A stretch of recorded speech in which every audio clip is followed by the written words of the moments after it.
Allah Subhanahu wa ta'ala mengirim hawa, mengirim angin. Makanya Allah mengatakan dalam surat An-Najm, wal mu'tafikata ahwa. Kan itu kan, kata ahwa, mu'tafika kaumnya Lut gitu. Ahwa itu hawa. Lah hawa ini ataupun angin ini dicampuri bil hasa. Hasa itu ma'ruf, kerikil-kerikil ya. Sebagaimana di awal tadi malaikat sudah mengatakan apa? Kami diutus Allah untuk menghujani mereka dengan batu. Jadi batu ini sudah ada nama satu-satu di antara mereka. Kemudian batu ini diterbangkan ke langit. Setelah batu ini berada di atas dan tertulis nama masing-masing, maka satu sayap malaikat Jibril cukup untuk menembus tanah. Plus gitu kan.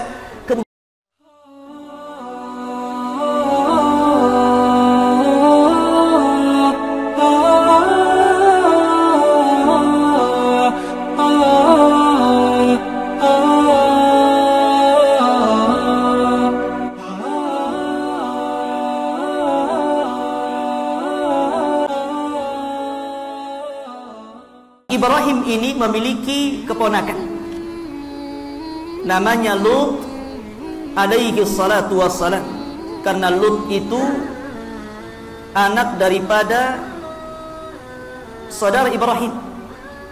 Jadi jatuhnya Lut dengan Nabi Ibrahim itu adalah keponakan.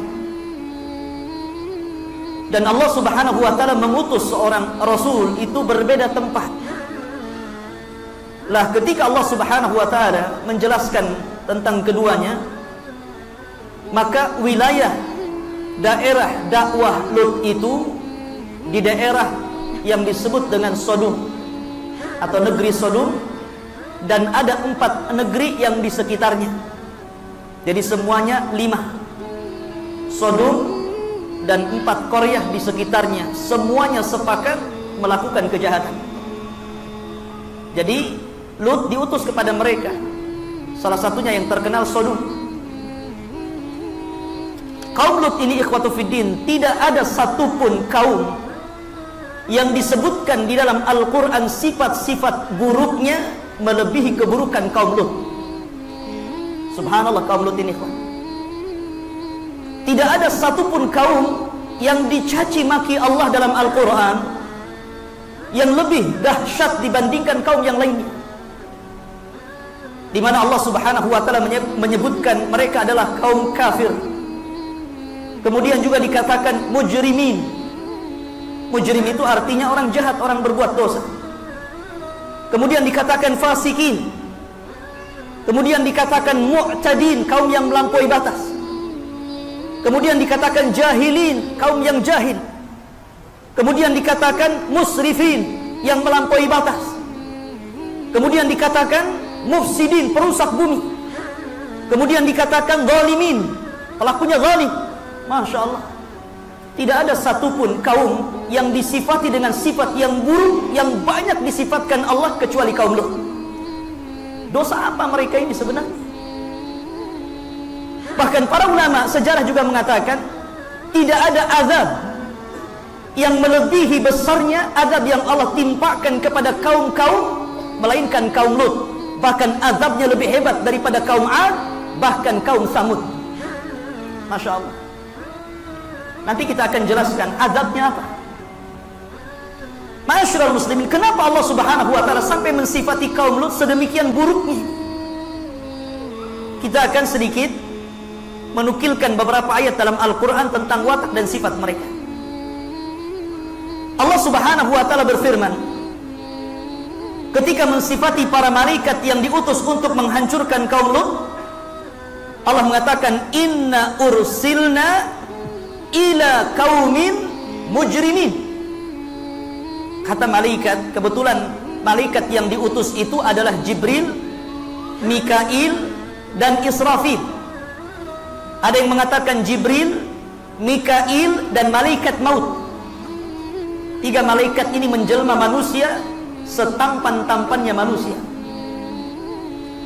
Lah mereka ketika hendak menghancurkan kaum Lut bertandang dulu ke Ibrahim untuk menghabarkan bahwa Ibrahim akan memiliki putra yang bernama Ishak, dan setelah Ishak Yakub, dan Ibrahim melihat keduanya, Ishak dan cucunya Yakub. Baru setelah itu dia berangkat ke Sodom. Lah dia mengatakan, malaikat ini mengatakan, inna ursilna ila qaumin mujrimin. Kami diutus kepada kaum yang selalu melakukan perbuatan dosa. Apa dosa mereka? Allah Subhanahu wa taala mengatakan, ata'tuna dhukrana minal alamin wa tadaruna ma khalaqa lakum rabbukum min azwajikum. Kenapa kalian mendatangi laki-laki? Kenapa kalian suka dengan laki-laki dan meninggalkan makhluk yang telah Allah ciptakan untuk kalian dari istri-istri kalian? Karena sebagian mereka itu ada yang sudah menikah tapi tidak suka dengan istrinya, dia suka dengan laki-laki. Di sini Allah Subhanahu wa taala akhiri ayatnya, bal antum qaumun adi.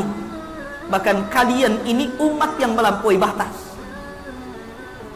Kemudian dalam ayat yang lain Allah mengatakan, ata'tunal fahisyata wa antum tubsirun. Kenapa kalian melakukan perbuatan kotor tersebut dan kalian tahu?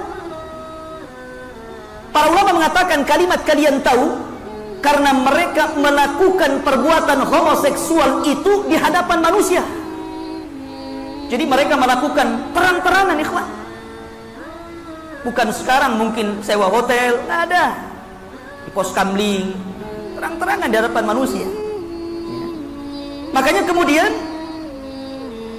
dalam ayat yang lain mengatakan, a'innakum lata'tuna rijala syahwatan min dunin nisa bal antum qaumun tajhalun. Kenapa kalian suka laki-laki dan tidak suka perempuan? Kalian ini jahil, bodoh, kata Allah. Jadi orang kalau suka laki-laki, laki-laki suka laki-laki, berarti dia nggak pinter itu, bodoh orang itu. Allah sudah kasih wanita baik-baik gitu kan, malah suka pula sesama jenis. Lah kemudian Allah juga mengatakan, walutan idh qala liqaumihi innakum lata'tunal fahisyata ma sabaqakum biha min ahadin minal alamin. Subhanallah, lihat ya. Dan Nabi Lut ketika berkata kepada kaumnya, kalian mendatangi, kalian melakukan perbuatan kotor yang belum pernah dilakukan umat sebelum kalian di alam semesta ini. Jadi kalian yang pertama. Jadi kaum Lut itu yang pertama kali mencontohkan perbuatan homoseksual ini. Dan Nabi SAW mengatakan, siapa yang memberikan contoh yang buruk, maka dia akan mendapatkan dosa dan dosa orang-orang yang mengikutinya tanpa mengurangi dosa mereka sedikit pun, karena mereka memberikan contoh yang buruk. Dan itu diikuti sampai hari ini. Na'udzubillah. Ma'asyiral muslimin, kemudian juga Allah mengatakan, a'innakum lata'tunal fahisyata wa taqta'unas sabila. Kenapa kalian melakukan perbuatan kotor dan kalian juga suka merampok? Ini sifat yang lain. Selain mereka melakukan perbuatan kotor, melakukan homoseksual, mereka juga suka merampok. Jadi kalau ada orang-orang yang membawa barang di tengah jalan, maka mereka rampok. Itu kejahatan lainnya. Di sini menunjukkan bahwa dosa itu melahirkan dosa yang lain. Kemudian juga Allah mengatakan, innakum lata'tunal fahisyata wa taqta'unas sabila wa ta'tuna fi nadikumul munkar. Dan kalian juga melakukan di tengah-tengah masyarakat perbuatan mungkar. Mungkar itu lawan daripada ma'ruf. Sebagian ahli tafsir mengatakan yang dimaksud wa ta'tuna fi nadikumul munkar, jadi mereka itu kalau seandainya berkumpul-kumpul kemudian seseorang pengen kentut, ya kentut saja, diledakkan di situ ya. Kemudian setelah itu tertawa semuanya. Antum yang punya sifat seperti ini, kaum Lut tentu. Ada itu orang yang main ledak-ledak saja itu. Jadi menunjukkan bahwa bagaimana mereka itu dicabut rasa malu gitu. Sudah nggak ada rasa malu lagi orang itu. Mereka tidak peduli dengan manusia. Makanya dari sini Lut ini sudah lelah akhirnya kan gitu. Ini orang ini rusak sekali. Makanya ketika Allah Subhanahu wa taala menjelaskan bagaimana mereka mendustakan Lut itu, Allah tidak mengatakan seperti ketika Allah menyebutkan kepada kaum Ad dan kaum Saleh. Allah mengatakan kadzabat Adun al-mursalin, kadzabat kaum Saleh al-mursalin. Tapi ketika Allah menyebutkan kaum Lut, kadzabat kaum Lutin an-nudhur, menggunakan bahasa nudhur, bukan mursalin. Kalau ketika Allah mengatakan kaum Ad, Allah menceritakan telah mendustakan kaum Ad terhadap para rasul, telah mendustakan kaum Saleh terhadap para rasul. Tapi ketika Allah mengatakan kaum Lut, dia mengatakan telah mendustakan kaum Lut an-nudhur, orang-orang yang memberikan peringatan kepada mereka. Kenapa menggunakan bahasa nudhur, peringatan, bukan rasul? Sebagian ulama tafsir mengatakan karena Nabi Lut sudah mengajak mereka ke jalan Allah, tapi mereka tolak. Yang kedua, setiap kali Lut berdakwah, mereka tidak mau mendengarkannya. Yang ketiga, mereka justru mengancam untuk membunuh Lut dan mengusirnya. Jadi mereka ini sudah luar biasa kurang ajarnya kepada seorang nabi. Makanya menggunakan bahasa nuzur dari nadhir. Dan kenapa menggunakan jamak? Padahal Sodom itu hanya diutus cuma satu saja, Lut saja kan. Telah mendustakan kaum Lut beberapa orang yang memperingati mereka. Padahal cuma satu Lut. Kenapa dikatakan beberapa orang? Sekali lagi saya katakan faedahnya adalah siapapun yang mendustakan satu rasul, maka dia telah mendustakan seluruh rasul. Itu faedah. Sebagaimana Allah mengatakan kadzabat Adun al-mursalin, telah mendustakan kaum Ad para rasul. Padahal kaum Ad itu cuma diutus satu saja, Hud. Kenapa disebut para rasul? Karena siapa yang mendustakan satu rasul, berarti dia telah mendustakan seluruh rasul. Maka hati-hati, makanya Allah mengatakan la nufarriqu baina ahadin mir rusuli. Kita tidak boleh membeda-bedakan. Kita imani seluruh para nabi dan rasul. Lah karena lelahnya Lut berusaha untuk mengajak mereka. Sehingga Lut mengatakan, dan itu disebutkan dalam Al-Quran, idh qala lahum akhuhum Lut ala tattakun.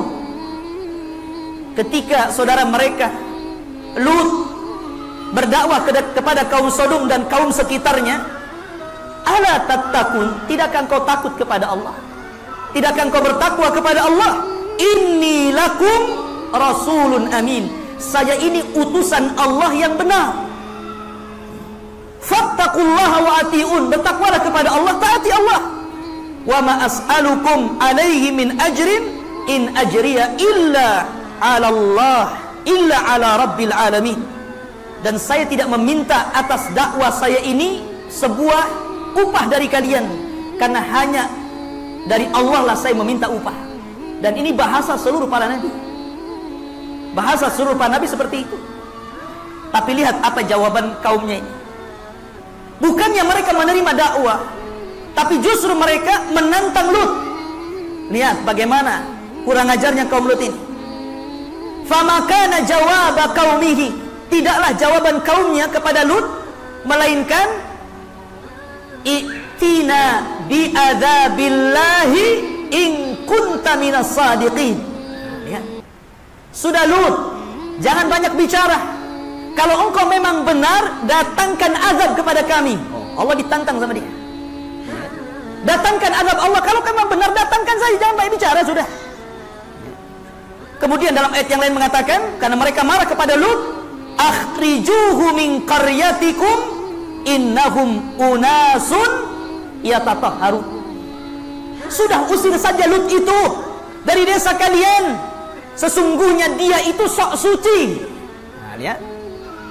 Mereka tidak mau dalam kampung mereka itu ada satu pun orang baik, nggak mau. Kalau bisa itu seluruhnya orang jahat gitu kan. Dan ini satu faedah ikhwatu fiddin. Sebuah lingkungan, kalau memang dalam lingkungan itu semuanya berakhlak buruk, kemudian kita orang baik masuk ke dalam lingkungan itu, pasti orang-orang itu tidak suka dengan kita. Dan ini berlaku di mana saja, baik di pemerintahan, di instansi-instansi tertentu gitu kan. Kalau memang semuanya akhlaknya buruk, tiba-tiba kita datang dan hendak memperbaiki, itu susah. Yang ada justru kita masuk di situ kan. Karena di sini faedah yang sangat besar dari kaum Lut. Bahkan dalam ayat yang lain mereka mengatakan illam yantahiya Lut latakunanna minal mukhrajin. Kalau engkau tidak diam dan berhenti, kami usir kau. Sampai seperti itu ancaman. Karena Lut ini sudah berdakwah siang malam, ternyata tidak ada satupun yang beriman kecuali 2 putrinya saja. Nggak bisa bayangkan. Ribuan manusia yang ada dalam kaumnya Lut, kaum Sodom, dan juga 4 kabilah yang lainnya yang merapat dengan Sodom, mereka sepakat untuk melakukan homoseksual. Dan Lut sudah lama berdakwah kepada mereka, tidak ada yang beriman kecuali 2 putrinya saja. Istrinya pun ikut kafir. Makanya Allah Subhanahu wa ta'ala memberikan percontohan kepada orang-orang kafir tentang wanita kufur. Allah mengatakan, wa daraballahu mathalan lilladzina kafaru imra'ata nuhin wa imra'ata lut kanata tahta abdaini min ibadina salihaini fakhanatahuma. Allah memberikan permisalan kepada orang-orang kafir 2 wanita kufur. Pertama istri Nuh, dan yang kedua istri Lut. Padahal keduanya di bawah hamba Allah yang saleh. Ini menunjukkan bahwa taufik itu datang dari Allah. Jadi kalau antum ikhwan, bapak-bapak ini kok istrinya bermasalah gitu kan, dinasihati tidak bisa, tetap saja gitu kan, malah melawan gitu kan, jangan-jangan punya sifat istrinya Nuh, istrinya Lut ya. Karena memang sudah disifati seperti itu. Lah kalau ibu-ibu punya suami sebaliknya, jangan-jangan punya sifat Firaun tuh.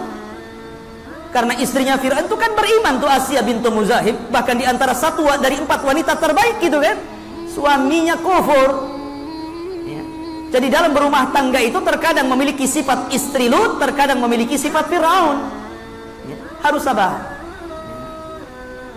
Baik. Kemudian ikhwatu fiddin yang dimuliakan Allah Subhanahu wa taala, akhirnya kemudian ketika Lut sudah tidak kuat lagi dengan ancaman, cacian, kemudian juga betul-betul mereka mengarah kepada pembunuhan, maka Lut berdoa kepada Allah Subhanahu wa taala, Rabbi najjini wa ahli mimma ya'malun.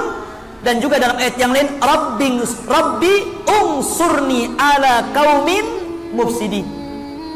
Ya Allah, tolong aku, selamatkan keluargaku dari apa yang mereka lakukan. Ya Allah, tolonglah aku dari umat para perusak itu. Kalau sudah Nabi berdoa ikhwan, maka doanya didengar Allah Subhanahu wa ta'ala. Isilah kemudian Allah Subhanahu wa ta'ala mengutus 3 malaikat, bahkan pembesarnya malaikat ikhwan. Langsung diutus Jibril, diutus Mikail, diutus Israfil. Ada yang mengatakan malaikat maut. Malaikat maut ya sudah jelas lah ya. Pada malaikat maut yang diutus selesai lihat. Ya. Kemudian mereka akhirnya berubah menjadi laki-laki tampan. Laki-laki tampan, dan begitulah malaikat. Kalau menjelma, tasyakkal, serupa dengan manusia, maka akan memilih orang-orang tampan yang diserupai. Jadi kalau malaikat itu menjelma, tidak ada yang menakut-nakuti. Kalau menakut-nakuti itu setan namanya. Ya. Makanya Nabi SAW ketika berjumpa dengan Jibril, biasanya Jibril itu tasyakkal, berubah wujud menjadi manusia, terkadang meniru siapa? Sahabat Dihyah Al-Kalbi, seorang delegasi yang biasa diutus untuk mengirim surat oleh Rasul, dan dia orang yang paling tampan di kota Arab. Makanya Aisyah pernah melihat Rasul berdiri di hadapan Dihyah, padahal malaikat Jibril. Maka Aisyah mengatakan, wahai Rasul, aku melihat engkau di hadapan Dihyah, ada apa? Kata Nabi, bukan, itu bukan Dihyah, dia adalah Jibril. dia menyampaikan salam untukmu dari Allah. Insyaallah. Aisyah dititipin salam sama Allah. Ya, itu luar biasa itu. Kita mah dititipin salam dari Raja Salman, dah bangga tuh. Dapat salam dari Raja Salman. Salman yang mana? Gitu. Paling kita nggak percaya gitu. Itu baru salam tuh. Gimana antum dihajikan gitu. Baik, ini Allah yang nitip salam kan, luar biasa Aisyah. Ini salah satu keutamaan Aisyah radhiyallahu anha. Lah kemudian sebelum mereka mendatangi kaum Sodom itu, maka 3 malaikat yang menjelma menjadi orang-orang tampan ini mendatangi Ibrahim dulu. Mendatangi Nabi Allah Ibrahim alaihi salatu wassalam. Lah, ketika mereka datang kepada Ibrahim alaihi salatu wassalam, Ibrahim itu dikenal orang yang suka menjamu tamu.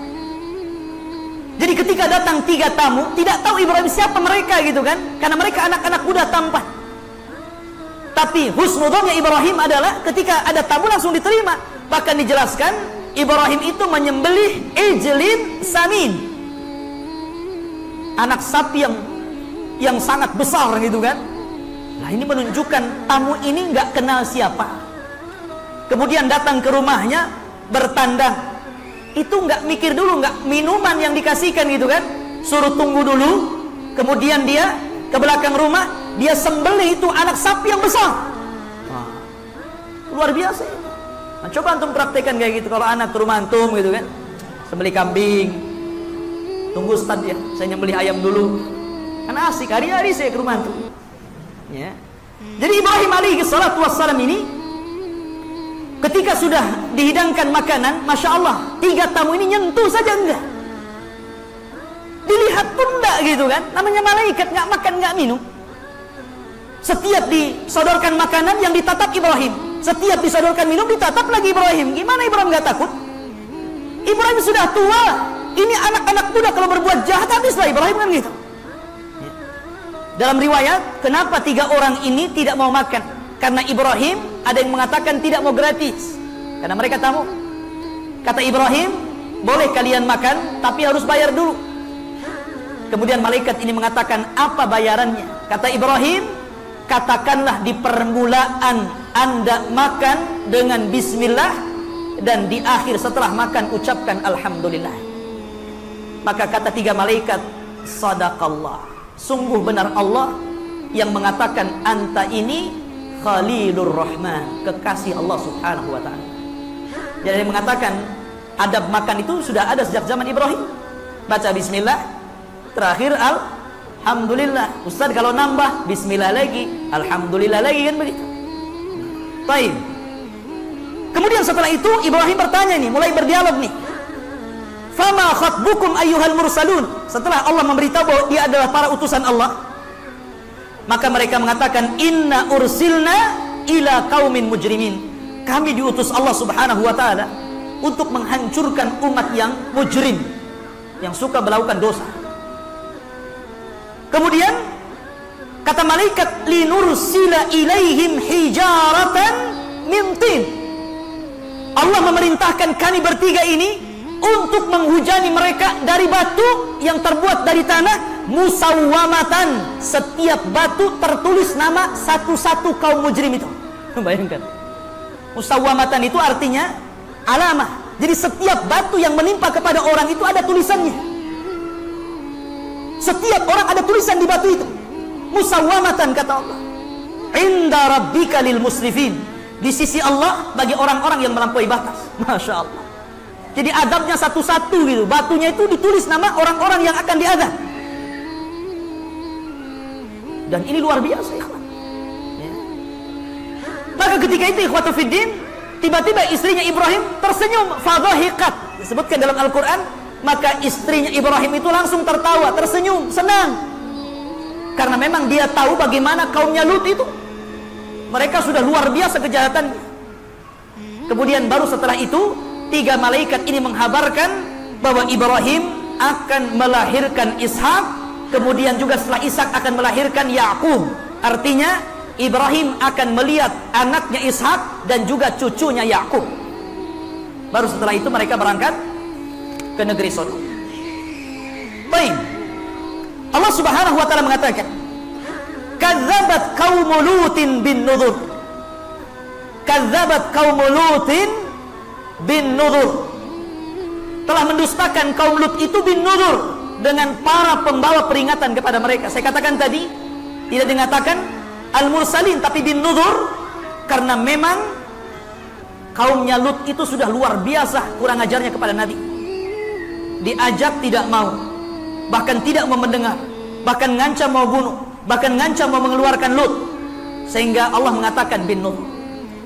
Bahkan Allah Subhanahu wa taala sampai-sampai kemudian mengatakan lewat lisan Nabi sallallahu alaihi wasallam, rahimallahu, kata Nabi, ala akhi Lut laqad awa ala ruknin syadid. Semoga Allah merahmati saudaraku Lut, kata Rasul. Sungguh dia telah bertawakal kepada tiang yang sangat kokoh, maksudnya kepada Allah Subhanahu wa taala. Kenapa Rasul mengatakan seperti itu? Karena Lut itu tidak ada satupun kaumnya yang beriman. Dia hanya tawakal kepada Allah. Yang beriman cuma 2 anaknya saja, itu yang perempuan. Dan itu sudah ditawarkan kepada kaum Lut. Mereka nggak mau. Mereka nggak suka perempuan. Ya. Sehingga kemudian Allah mengadab mereka. Ma'asyiral muslimin, jamaah sekalian yang dirahmati Allah Subhanahu wa taala. Tadi sudah saya katakan Lut itu diutus kepada 3 desa, atau mungkin 5 tempat, 5 qaryah, 5 daerah gitu kan. Tapi dari 5 daerah itu yang terkenal kaum Sodom. Karena memang Sodom ini dibandingkan 5-5-nya itu paling rusak sendiri, tapi semuanya rusak. Cuman ada tempat yang paling rusak namanya Sodom, sehingga yang dikenal Sodomnya. Yang 4-nya tidak dikenal, tapi disebutkan 5 tempat. Lah ikhwatu fillah yang dimuliakan Allah Subhanahu wa taala, setelah kemudian Lut berdakwah dan ditolak dan berdoa kepada Allah Subhanahu wa taala, maka datanglah 3 malaikat yang menjelma orang tampan itu. Lah Lut itu ikhwatu fiddin punya 2 putri. Lah salah satu putrinya diutus oleh Lut untuk menjadi mata-mata setiap orang yang datang ke kampung itu. Jadi terkadang pura-pura ngambil air. Jadi kalau ada tamu masuk ke desa itu, langsung lapor kepada bapaknya, kemudian bapaknya langsung mendatangi orang-orang dan disuruh kembali, jangan masuk. Nah itu maksudnya ya. Jadi ketika ada 3 orang yang, apalagi itu 3 orang-orang tampan gitu kan, ini yang dicari kaum Lut, karena mereka suka laki-laki gitu kan. Maka anak putrinya Lut ini langsung lari memberitahu bapaknya, "Pak, ada 3 tamu tampan-tampan." Wah bahaya nih katanya kan. Langsung keluar mendatangi 3 tamu itu. Karena tadinya tidak tahu kalau mau bertamu, maka Lut mengatakan, lebih baik kau keluar.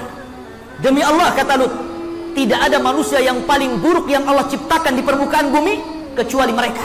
Keluar, jangan masuk ya. Kamu bisa diperkosa, bahasanya seperti itu gitu. Malaikat diperkosa ya. Jadi khotibin yang dimuliakan Allah Subhanahu wa taala. Tetapi setelah kemudian 3 malaikat ini memang berhendak untuk bertamu, maka Lut tidak bisa, karena Lut itu kan mewarisi sifat Ibrahim. Dia beriman kepada Nabi Allah Ibrahim, bahkan diangkat menjadi Nabi dan Rasul. Jadi banyak mewarisi sifat Ibrahim. Dia ingin menghormati tamu, tapi satu sisi dia takut dengan tamunya. Akhirnya dibawa ke rumah, diberitahu di rumah itu, pokoknya kamu harus pergi, intinya seperti itu. Ketika itu ikhwan, istrinya kan kufur. Istri Lut itu kufur. Dan istri Lut itu mata-mata kaum Lut. Ketika melihat ada orang-orang tampan di rumahnya, akhirnya dia bergegas keluar memberitahu sebagian kaum Lut, di rumah saya ada laki-laki yang tampan dan saya tidak pernah melihat ketampanan mereka ada pada kalian. Wow, mendengar seperti itu ikhwan ya, maka mereka berkumpul bergegas ya, datang ke rumah Lut alaihi salatu wassalam. Ketika itu terjadi dialog antara Lut berusaha melindungi 3 tamu di dalam rumah ini, berusaha untuk bahkan Al-Quran mengatakan farawaduhu. Rawadu itu artinya saling merayu ya, ditarik-tarik Lut itu gitu kan, supaya diserahkan orang-orang itu ya. Tapi Lut terus tidak mau. Akhirnya kemudian Lut pun mengunci pintunya. Maka di malam hari ikhwatu fiddin yang dimuliakan Allah Subhanahu wa taala, sebelum terjadi azab, maka orang-orang yang bergerak ke rumah Lut ini berusaha mengunci pintu tapi mendobraknya. Kemudian ketika mereka melihat 3 laki-laki yang tampan, disitulah permulaan azab Allah. Azab Allah ini dibagi 3. Ada azab yang khusus, ada azab yang umum, ada yang umum lagi. Ini permulaan azab yang khusus, dan itu dijelaskan dalam Al-Quran. Ya. Ketika kemudian mereka berusaha merayu Lut, kemudian berhasil mendobrak pintunya dan melihat 3 malaikat, Allah mengatakan fatamasna a'yunahum. Lihat, Allah subhanahu wa ta'ala hilangkan matanya. Dihilangkan matanya. Bukan kalau dikatakan fatamasna ala a'yunihim, kami hapus terhadap mata-mata mereka, mungkin artinya dibutakan, matanya masih ada tapi buta. Ya, itu bahasa Arabnya. Tapi kalau fatamasna a'yunahum tanpa menggunakan ala, artinya memang matanya itu sudah hilang. Jadi nggak punya mata begini. Ada orang buta itu masih ada matanya, tapi ini matanya hilang entah kemana. Ya, jadi rata wajahnya, yang ada hidung sama mulutnya saja.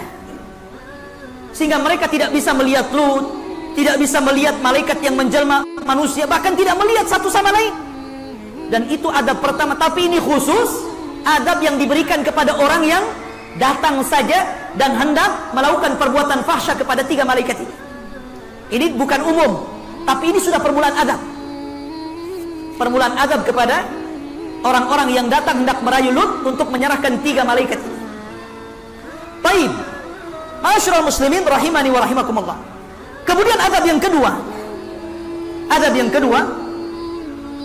Allah subhanahu wa ta'ala mengirim hawa, mengirim angin. Makanya Allah mengatakan dalam surat An-Najm, wal mu'tafikata ahwa. Kan itu kan, kata ahwa, mu'tafika, kaumnya Lut gitu. Ahwa itu hawa. Lah hawa ini ataupun angin ini dicampuri bil hasa. Hasa itu ma'ruf, kerikil-kerikil. Ya. Sebagaimana di awal tadi malaikat sudah mengatakan apa? Kami diutus Allah untuk menghujani mereka dengan batu. Jadi batu ini sudah ada nama satu-satu di antara mereka. Kemudian batu ini diterbangkan ke langit. Setelah batu ini berada di atas dan tertulis nama masing-masing, maka satu sayap malaikat Jibril cukup untuk menembus tanah, plus gitu kan. Kemudian diangkat 5 negeri itu. 5 negeri itu diangkat. Ya. Dan Allah subhanahu wa ta'ala tidak mengangkat semuanya, padahal di situ banyak ratusan negeri. Ya. Cuman yang rusak ini hanya 5 negeri saja. Allah tidak menghancurkan yang lainnya. Dan ini khusus bagi kaum Lut. Sebab kalau kita melihat contoh surah Al-Anfal, Allah mengatakan fattaku fitnatan la tusibanna alladzina zalamu minkum khassah. Hendaklah takut kepada azab atau fitnah yang bukan hanya menimpa orang-orang zalim di antara kalian, bahkan terkadang orang baik pun terkena imbasnya, kata Allah. Tapi khusus kaum Lut, yang diciduk itu yang berbuat jahat saja, orang baik tidak terkena. Ya. Jadi negeri itu sudah diangkat di sayapnya Jibril itu, satu sayap, ikhwan. Jibril itu kan memiliki 600 sayap, tapi satu sayapnya Jibril sudah cukup untuk mengangkat negeri Sodom dan 4 negeri yang lainnya. Ya iyalah, Nabi pernah melihat satu sayap Jibril menutupi ufuk. Melihat ke depan sayap Jibril, melihat ke belakang sayap Jibril, melihat ke kanan sayap Jibril, melihat ke kiri sayap Jibril. Sehingga dalam hadis disebutkan apa? Saddal ufuk. Jadi panjangnya itu mulai terbit matahari sampai terbenamnya. Besarnya itu, bisa bayangkan sayap sebesar itu. Ya. Itu ditancapkan ke negeri Sodom dan 4 negeri yang berkaitan dengan Sodom, kemudian diangkat ke langit, dan orang-orang di sekitarnya menyaksikan itu, diangkatnya negeri itu. Baru setelah kemudian di atas langit, batu yang sudah dibawa angin itu, ikhwan, ya, batu yang sudah dibawa angin dari tanah dan tercantum nama-nama mereka, baru ditembakkan oleh Allah subhanahu wa ta'ala, satu persatu dalam negeri yang diangkat itu mati. Baru setelah itu Allah subhanahu wa ta'ala balik negeri tersebut, kemudian ditimpakan ke bawah. Anda bisa bayangkan, setelah itu kemudian, dan di bawah itu sudah ada burkan.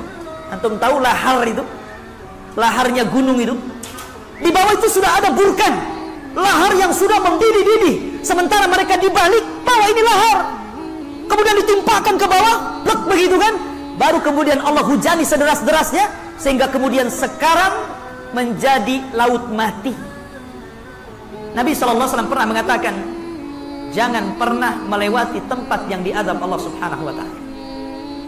Ini azab yang belum pernah ditimpa kecuali kepada kaum Lut. Insyaallah.